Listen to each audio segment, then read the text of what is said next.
سلام به همه دوستان عزیز. امیدوارم هر کجا که هستید حال دلتون عالی باشه و پر از انرژی مثبت. امروز دوباره قراره با هم بریم سراغ دیوان حافظ، این گنجینه پر رمز و راز که هر بار مثل یک آینه حال و نیت آدم رو برمیگردونه. اصلا انگار حافظ با ما رفیقه.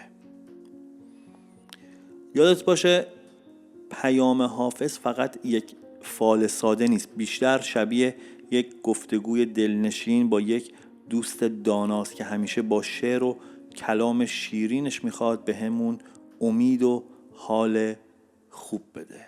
اگر آماده ای چند ثانیه سکوت میکنم که فرصت داشته باشی که تمرکز کنی، تجسم کنی، تخیل کنی هر آنچه که در انتظار به دست آوردنش هستی.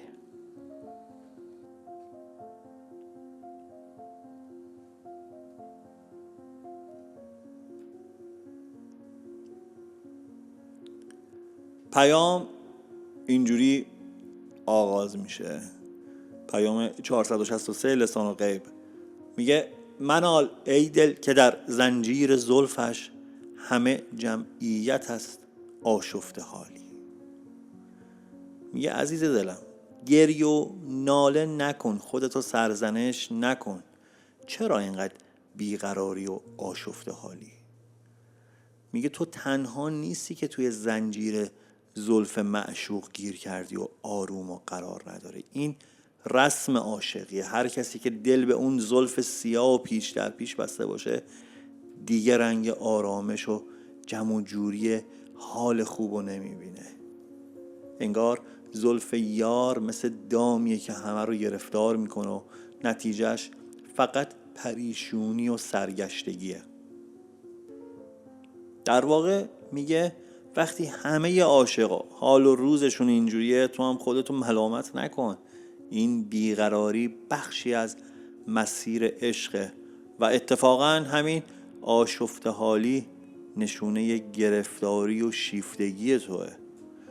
خیلی از مواقع توی زندگیمون ما فکر میکنیم که هرچی بلا و مشکل و دردسر فقط برای ماست، در صورتی که وقتی متوجه میشیم که این درد مشترکی بین ما میتونه باشه، یک کمی حالمون رو بهتر میکنه. نه به خاطر اینکه خوشحال بشیم دیگران هم دارن اون درد رو تجربه میکنن، اون موقع به طبیعت زندگی و طبیعت عشق پی میبریم که این یه چیز کلیه.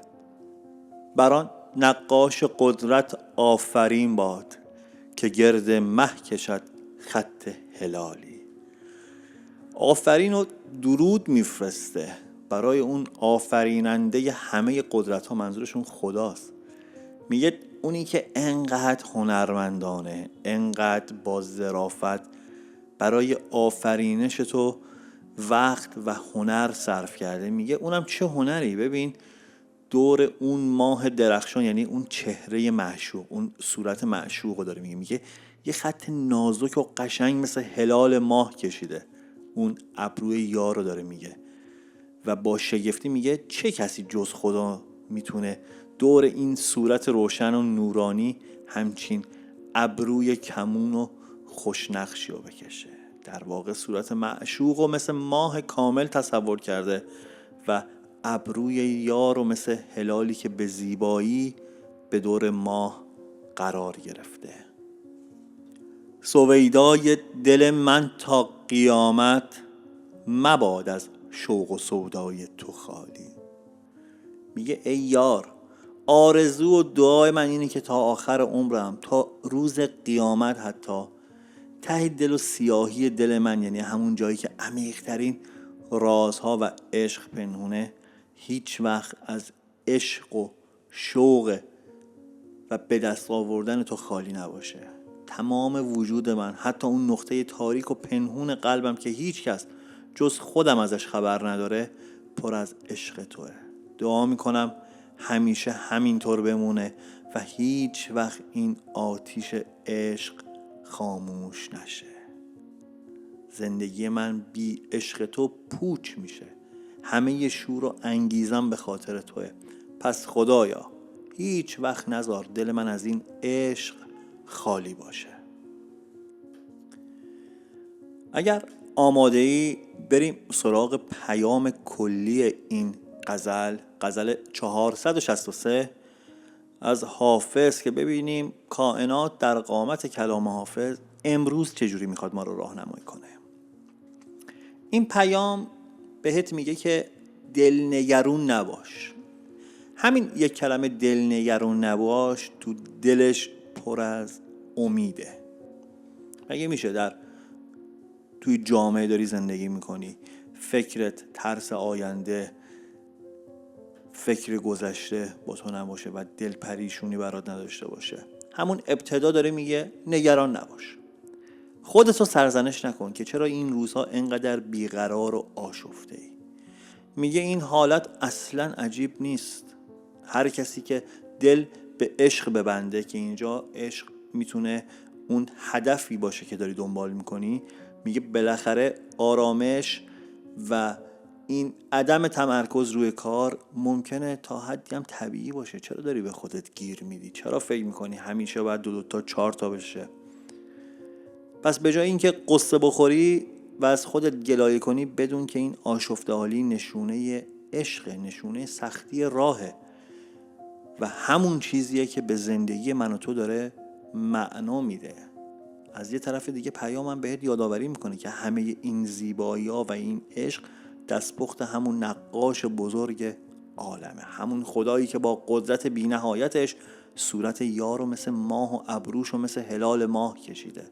پس همون طوری که توی طبیعت این همه هنر و زیبایی گذاشته، عشق و شوقی هم که توی دلت روشن کرده بدون که بی حکمت نیست. این یعنی بدون که توی این مسیر تنها نیستی، یک نیروی بالاتر هواتو داره. و از همه چی مهمتر، نکته قابل تأملی که این پیام داره اینه که دعا کن، بخواه و امید داشته باش که تا آخر عمرت، تا لحظه آخر دلت از عشق و شوق خالی نشه، چون همین عشق و همین دیوونگی قشنگه که تو رو سر و پا نگه میداره و به زندگیت رنگ میده. بدون این عشق دل پوچ میشه، ولی وقتی پر از شوق معشوق باشه حتی سختی‌هاش هم شیرینه. به زبون ساده پیام بهت میگه عزیزم قصه نخور، این پریشونی طبیعیه. همه عاشقا همین حالو دارن، بدون که خدا خودش این عشق و این زیبایی رو توی دلت کاشته. این هدفی که پس ذهنت هست، این امیدی که به آینده داری، اون موضوعی که به خاطرش داری تلاش میکنی، چیزی است که خدا در تو نهادینه کرده.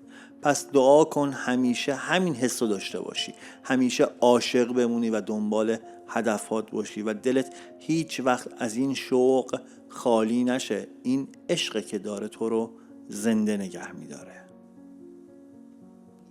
عاشقی یعنی دل دادن به کسی یا چیزی که همه دنیات میشه، حتی وقتی میدونی ممکنه دلتو بسوزونه یا آرامشتو بگیره. عاشقی یعنی همون حسیه که وقتی اسم اون آدم یا یادش میاد دلت تون تون میزنه، قلبت میره تو شکمت. یعنی یه جور دیوونگی شیرینه که هم خوشحالت میکنه و گاهی هم غمگین. عاشقی یعنی گاهی بیقراری و پریشونی.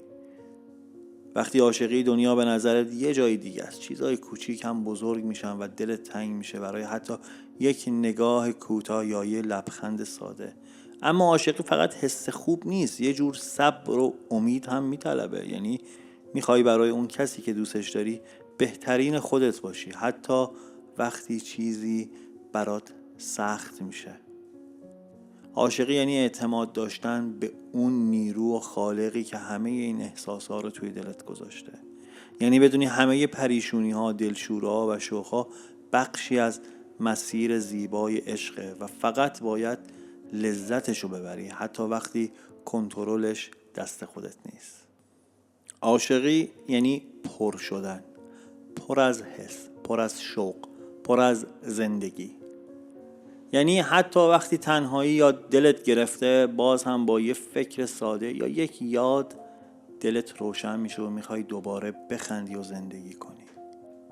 عاشقی یعنی با خود خوب بودن زندگی رو پر از رنگ و معنا میکنه و بهت یادآوری میکنه که هنوز دلت برای چیزی یا کسی میتپه.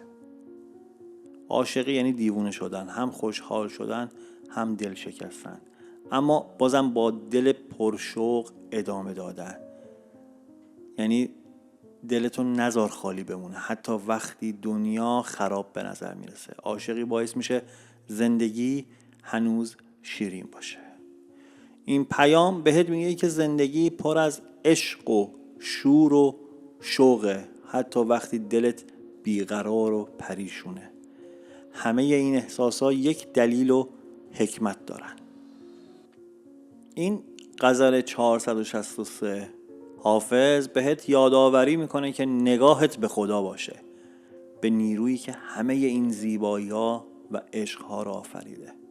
همون خدایی که صورت معشوق و مثل ماه و ابروش و مثل هلال ماه کشیده. یعنی حتی وقتی اوضاع دست خودت نیست یه نیروی بزرگتر مراقبته و هدایتت میکنه. و مهمتر از همه این پیام میگه که عشق و شوق پر از امید و انگیزه است.